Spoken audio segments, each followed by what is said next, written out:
देश भर में चल रही फ्री हिंदू टेम्पल्स की मुहिम अब रंग ला रही है। इसी परिप्रेक्ष्य में देवभूमि उत्तराखंड के 51 मंदिरों को सरकारी नियंत्रण से मुक्त कर दिया गया है। नमस्कार, TFI पर आपका स्वागत है और मैं दीक्षा नेगी आपको बताऊंगी कैसे उत्तराखंड से आई एक खबर ने सनातनियों की देश भर में चल रही फ्री हिंदू टेम्पल्स की मुहिम को बल दिया है।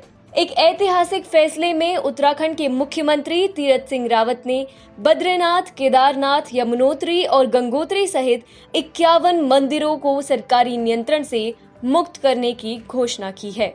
नवनियुक्त सीएम ने अपने सीएम पूर्ववर्ती त्रिवेंद्र सिंह रावत के फैसले को पलट दिया है। उन्होंने कहा, 4 धाम देवस्थानम बोर्ड के गठन के निर्णय पर एक समीक्षा होगी। राज्य सरकार के प्रबंधन से 51 प्रमुख मंदिरों को हटाने का निर्णय लिया गया है।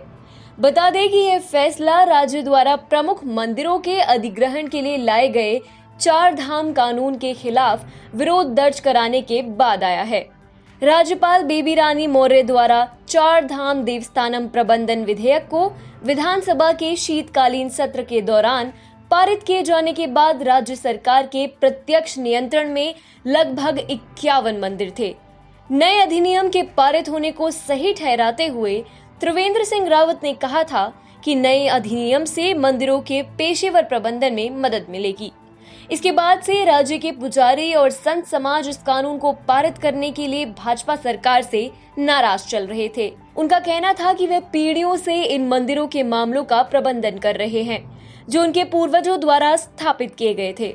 इस मामले को लेकर गंगोत्री मंदिर के पुजारी रजनीकांत सेमवाल ने विश्व हिंदू परिषद और राष्ट्रीय स्वयंसेवक संघ यानी RSS से भी मुलाकात की थी।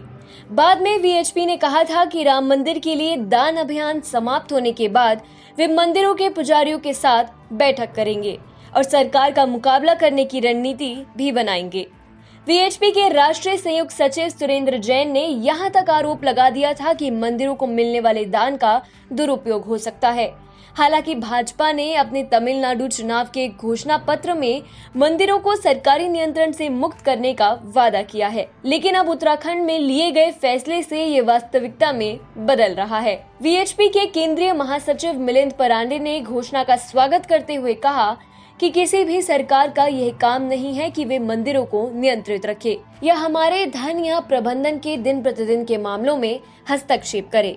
हिंदू समाज जिसकी संस्कृति, कला, परंपरा, ग्रंथ, अनुष्ठान और प्रथाओं को सदियों से राज्य द्वारा वित्त पोषित नहीं किया जाता है, लेकिन हिंदू मंदिरों को अपने कब्जे में कर सरकार हिंदुओं को उनके ही अधिकार से वंचित करती है, जिससे सबसे अधिक फायदा अन्य धर्मों को होता है। इस तरह के फैसलों से समाज का कायाकल्प किया जा सकता है। अकेले मंदिर एक शक्ति के रूप में उभर सकते हैं जो ईसाई मिशनरियों की धन शक्ति से मेल खा सकते हैं और कट्टर इस्लामवादियों की गुंडागर्दी को कम करने के लिए हिंदू समाज में प्रभावी सामंजस्य भी बना सकते हैं। आप केवल कर्मचारियों के साथ मंदिर नहीं चला सकते, आपको इसके लिए जुनून और भक्ति की भी आवश्यकता है।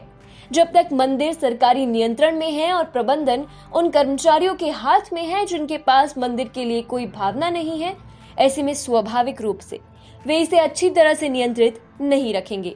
मंदिर व्यवसाय नहीं है बल्कि हिंदू सनातन समाज की आत्मा है। ये भावना और भक्ति के साथ ही प्रबंधित किया जा सकता है। भारतीय संविधान का अनुच्छेद 26 सभी धर्मों के लोगों को अपने धार्मिक संस्थानों के प्रबंधन की स्वतंत्रता प्रदान करता है। हालांकि संविधान में व्याप्त इस अधिकार को देश के हिंदुओं को नहीं दिया जाता।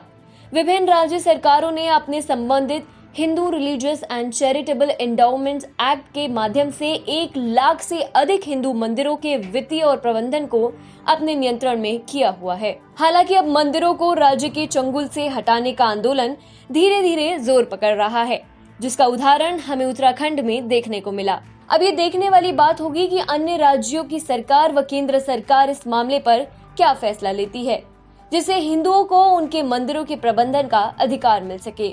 हिंदू मंदिरों पर सरकार के नियंत्रण ने कई लोगों को परेशान किया है, विशेषकर जो संवैधानिक मूल्य को मानते हैं। कई लोगों ने अपनी चिंताओं को आवाज दी है और कुछ कार्यकर्ताओं ने हिंदू मंदिरों को राज्य सरकार के नियंत्रण से मुक्त करने के लिए अब ये अभियान शुरू कर दिया है। अब देखना ये है कि उत्तराखंड से शुरू हुआ ये अभियान आगे और कितने राज्यों तक बढ़ता है।